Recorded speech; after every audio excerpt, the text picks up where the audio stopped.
Managing employees sucks. If you're a manager of people and you just don't find it to be very easy, you find it difficult, getting on the same page can be hard, here are a few tips that I've learned over the years after lots of mistakes on how to get more connected, to get on the same page and make your manager-managee relationships more productive. Here are 3 ways to make it easier. The first is an exercise I call Start, Stop, Continue.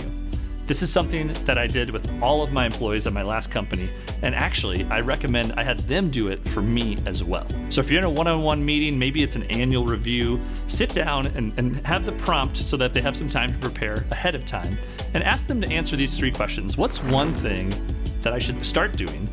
What's one thing I should stop doing? And what's one thing that I should continue to do? So we would do that for each other, and in those meetings what I could do, start with something that maybe you could take on a new challenge. Maybe you could add a new skill to your tool belt. Maybe you could, push yourself to go a little bit further. Let's start doing this thing. Stop doing, this is where you get the feedback, right? Hey, I don't like when you say this.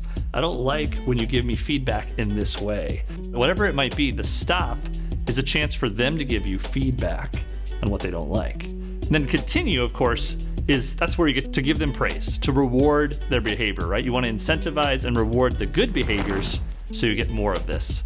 John, continue to be so awesome when you do your video animation, or continue to write copy in this way. I think we can really have a breakthrough.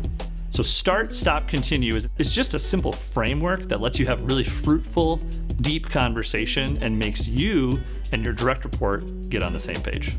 The second exercise is to ask the ideal day question. And what this looks like is I like to ask my employees, what does your ideal day at work look like? Now, a little context here. If you're managing someone, if I'm managing a junior designer at my agency, and I say, where do you want to be in 5 years, right? That's the typical question we hear in a job interview. Where do you see your career in 5 years? If you ask that question, I'd most often hear senior designer, right? Because they thought that's what I wanted to hear. They're a junior designer now. In 5 years, they want to be a senior designer.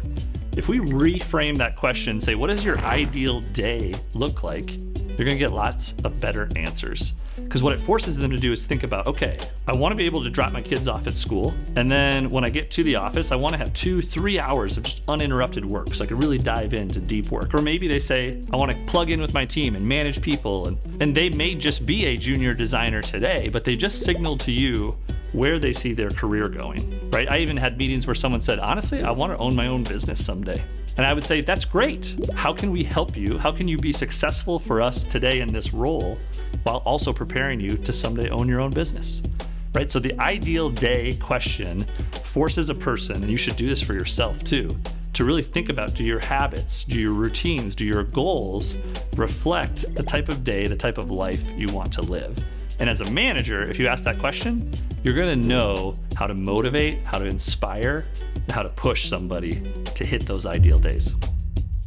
The third tactic or tip is really simple. If you have a phone, take out a notes app, and every time you meet with the people that you manage, jot down some thoughts. So on my iPhone in the Notes app, I have a note for every single person that I managed. I did a little emoji just to make it kind of fun, make a mental connection. And every time I talked to them, we'd ask some of these questions, your hopes and your fears, your ideal day, and I just jot down little things. Maybe it was even a movie that they watched that they really loved, or a trip that they want to take someday. Take down these notes, really listen to the people that you manage and that report to you.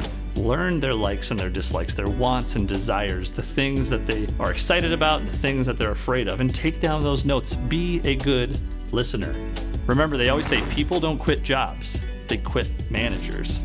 So you need to be a good listener, jot down those notes, and then before you have that next meeting, go back and check in. Take a look at those notes quick on that phone. I had 1 point 16 people reporting to me when I was a CEO of an agency. I don't recommend that. We eventually added some managers and some structure. But when you have 16 people, you can't remember all that stuff. So jot down those notes, grab that phone, and take a look. So those are the 3 tactics on how to be a better manager. Do the Start, Stop, Continue exercise, ask the ideal day team question, and make sure to keep notes on all the people that report to you. If you want more video content on how to grow your business and build not just a great business, but a great life, make sure you subscribe.